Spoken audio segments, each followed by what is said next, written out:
And whatever you do, nothing else is going to sort of give back to you the same types of feelings and the same love and warmth that fostering does. Taking the first step is important.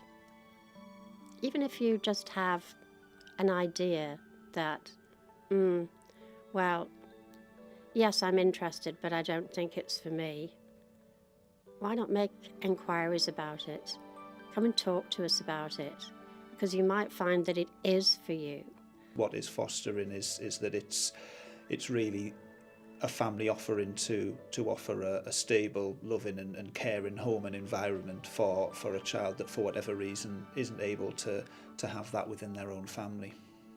There's so many different options, different age groups, or there's short-term, permanent, respite, there's almost something to fit everybody.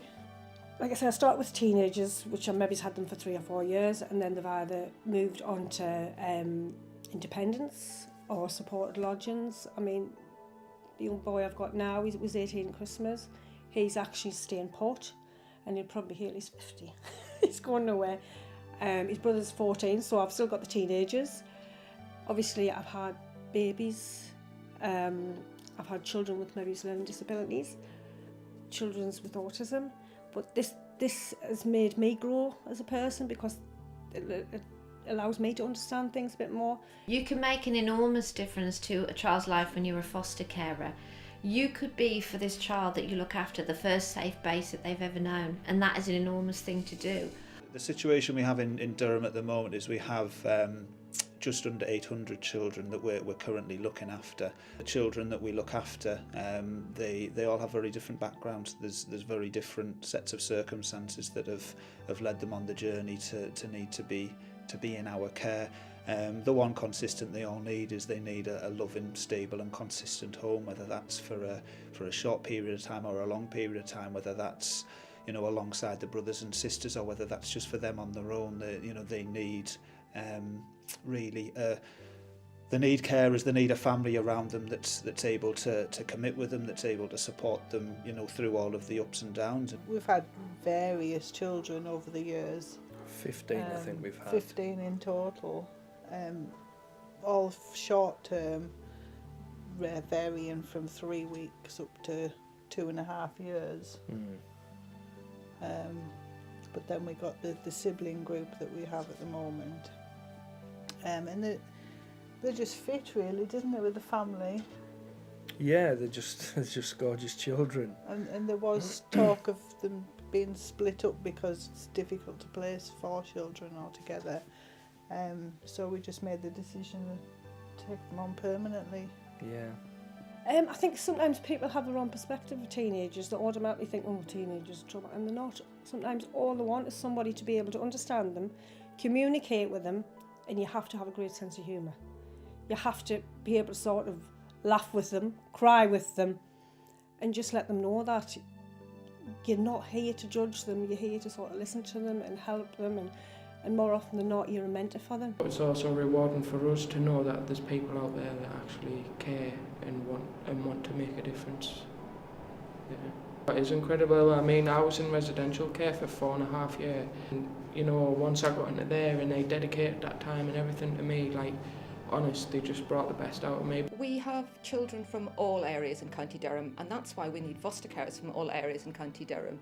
But sometimes it's important that we look a little bit further afield, and particularly if you're interested in looking after a child for the rest of their childhood and beyond, into adulthood, where you lived isn't that important as the importance of you actually coming along and providing a home and stable family life for a child. The group of foster carers that we have at the minute is incredibly diverse.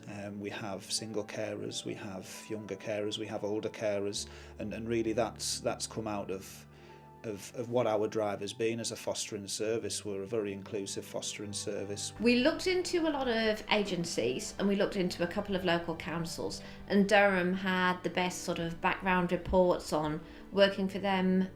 And I think the problem is as well, When you begin to become a foster carer, you obviously want a lot of support. You want to have the best training package. You want to have people behind you who you know are going to support you through your journey. And when we looked sort of at the records and we spoke to a couple of people at Durham, we found that they were the best ones for us to go with, definitely.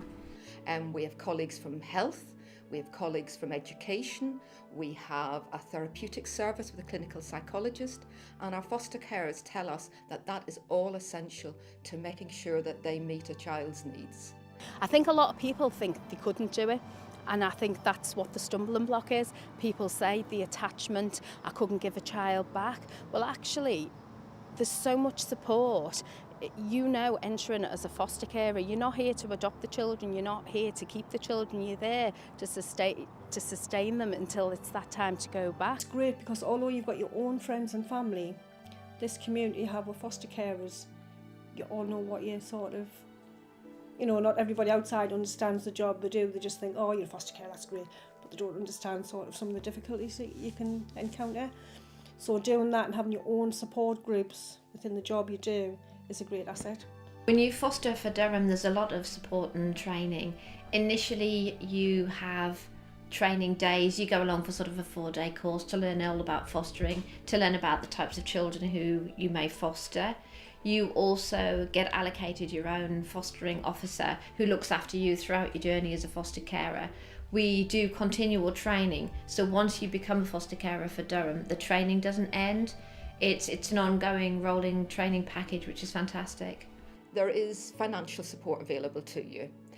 Every child placed in foster care, the foster carers receive what's called a fostering allowance, and that's age related. So the amount you get depends on the age of the child, and that is estimated to be the true cost of looking after a child. So it's to clothe them, heating and lighting, and food, activities, everything. In addition to that, in Durham we have what's called a fee, and you are paid a fee dependent on the level of knowledge and skills and experience that you have. So we do need more foster carers, and I'm hoping that people will come forward and ask about it, ask questions about what it means to be a foster carer. I can tell you that I've met lots of foster carers, and they're amazing people. You could be one of those amazing people.